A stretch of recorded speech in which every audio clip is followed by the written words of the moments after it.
How you doing? Good luck for next game. Thank you. You too.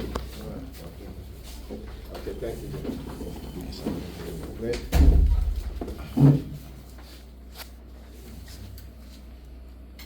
Good evening.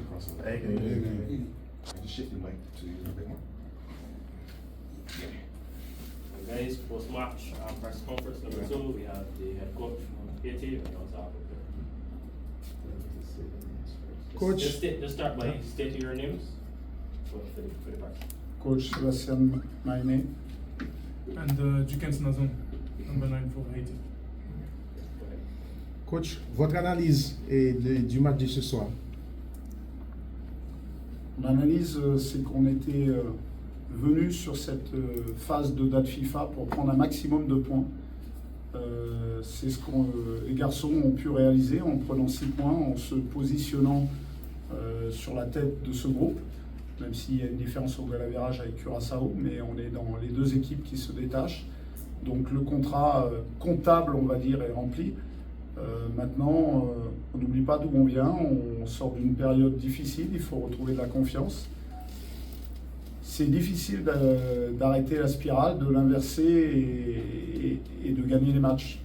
C'est ce que les garçons ont su faire. Maintenant, il faut qu'on gagne encore en confiance et en maturité dans les prochains mois pour ne pas se mettre en danger comme on a pu le faire sur les 2 matchs, alors que les matchs étaient à notre portée. Votre équipe a semblé maîtriser le match au moment d'encaisser le but. Comment vous expliquez ça? Je vous dis, je vous l'ai dit tout à l'heure, quand on a une possibilité de tuer le match, et on a eu les balles de 3-0 et qu'on ne le fait pas, on n'est pas à l'abri d'un adversaire qui devient un peu plus farouche, qui reprend espoir, et c'est ce qui s'est passé. Mais les garçons, ce que je retiendrai, c'est le plus important, les garçons ont su réagir. Peut-être qu'il y a quelques mois, les garçons auraient craqué et Barbat serait revenu à 2 partout, un peu à l'image de ce qu'on avait subi au match amical en Guyane, où on avait eu une expulsion, on avait eu une égalisation derrière, mais les garçons s'étaient serrés les coudes, l'état d'esprit prédominait et on a réussi à tenir le résultat, ce qui est en football aujourd'hui à haut niveau, en tout cas le plus important. Coach, finalement, l'objectif a été atteint pour Oui. ces deux rencontres.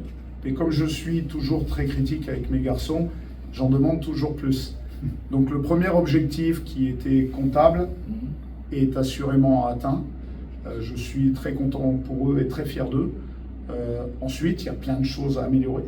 Mais on est là pour ça et on vient juste d'arriver. Donc tous ensemble, on va faire en sorte, et dès le mois de septembre, puisqu'une nouvelle compétition arrive, voilà, on va tâcher de redevenir ambitieux, de replacer Haïti sur la scène continentale. Les garçons sont sur le bon chemin. C'est ça. Une question pour Jukens Nazon. Qu'est-ce qui a été le plus difficile pour vous dans ce match, Nazon? Je pense que le plus difficile, ça a été de rester concentré. Au bout d'un moment, on a levé le pied. Tout le monde levait le pied haut dans le match-là. Je pense que respecter l'adversaire, c'est aussi lui mettre des buts et jouer au maximum jusqu'à la fin.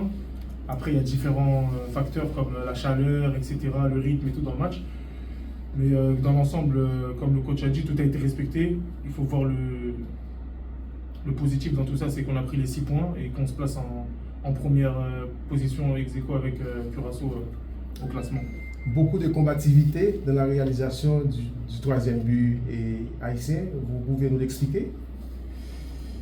Mauvaise passe latérale, j'anticipe, je passe devant le joueur, contre-attaque.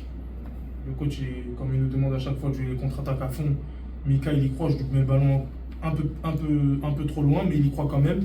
Il ne peut pas frapper, il centre pour la Bessière qui se jette au 2e. Et j'étais content parce que ça a été une réaction après un but encaissé où on a un peu dormi. Mais la prochaine fois, il faudra plus qu'on soit dans l'action que dans la réaction. Mais voilà, dans l'ensemble, le job a été fait, donc c'est ça l'important. Nazon, maintenant, après ces 2 matchs, on va mettre le cap pour la Ligue des Nations avec l'objectif de remonter en Ligue 1 et de qualifier l'équipe pour la Gold Cup. Comment c'est vous? Tout le monde est concerné. Aujourd'hui, on a un groupe qui est très élargi. On a pu le voir aujourd'hui avec plusieurs changements. Tout le monde aura sa chance. On doit tous être unis. Et en même temps, je pense qu'on va envoyer un bon message au pays. C'est notre slogan, l'union fait la force. Du coup, on va essayer de leur montrer une belle preuve d'union pour pouvoir remonter en Liga. Je pense que c'est là-bas où est notre place. Donc, il va falloir le prouver dans les matchs dès septembre. Comment trouvez-vous la pelouse? Cela ne vous fait pas défaut? Bien sûr, en tant que joueur de foot, nous, on a l'habitude de jouer sur des terrains en herbe, des bons terrains et tout, etc. Après, voilà, c'est du synthétique, il faut s'adapter. On doit s'adapter très rapidement. On a eu la chance que la logistique a été prise en main par le staff avant qu'on arrive. Du coup, on a tout fait sur place. On s'est entraîné aussi sur le terrain de match, donc ça nous a pas handicapé. Mais bien sûr qu'on doit s'adapter à ça et voilà, on est des professionnels, on doit s'adapter peu importe le terrain. Vous avez marqué 30e goal face à l'équipe Saint-Lucia. Vous avez besoin de continuer à marquer l'histoire et le football haïtien. Bien sûr, je suis content parce que me fait 30e goal pour Haïti. On a une grosse histoire d'amour entre Haïti et moi-même, avec des hauts et des bas.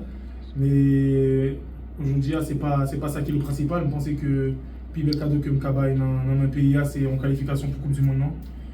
Donc c'est un objectif personnel, bien sûr, c'est sûr, mais qui reste après l'objectif collectif, qui est une récompense pour tout le pays et c'est une récompense sans précédent. Bon, déjà en 1974, mais je pense qu'il n'y a rien de plus beau que participer à une Coupe du Monde pour un pays. Et ça fait 50 ans, maintenant, oui. cette année. 52 bientôt. Oui, En bien, 2026. 52 en 2026. Nazo, qu'est-ce que tu as fait selon vous-même pour nous capable d'arriver pour qualification? Jean-Moi, dis-nous, à chaque fois, là, on parlé par exemple avec coach là, on a évoqué une situation que nous étions en 2019, nous étions en groupe qui était vraiment soudé, et c'est sous aspect ça que vraiment on a travaillé aujourd'hui. Tout le monde vraiment focus, et on a travaillé sur un groupe. Si nous gagnons un groupe, franchement, on pense que nous sommes loin, si tout le monde est concerné, et puis tout staff là travaille pour mener quelques autres joueurs. So, tout le monde est concerné, il faut que tout le monde bataille pour placer haut, et puis à la fin c'est pour Haïti qu'on a bataille, so on espère qu'on a fait. En parlant de groupe, il y a de nouveaux joueurs qui arrivent, et comment nous-mêmes, comme anciens, on facilite l'intégration? Tout le monde bien intégré, nous sommes un groupe qui est facile à vivre, qui a une belle ambiance. Franchement, moi-même, j'ai envie de vivre peut-être 3 générations avec la sélection nationale là. Et c'est une plus belle ambiance que moi depuis là, et vraiment content. Kounia m'a vu représenter Haïti, on a plus content qu'avant. Avant on était content, mais là Kounia est moins plein. So, tout n'est que bien intégré et nous avons de belles joueurs d'avenir. So, vraiment content de tout n'est que.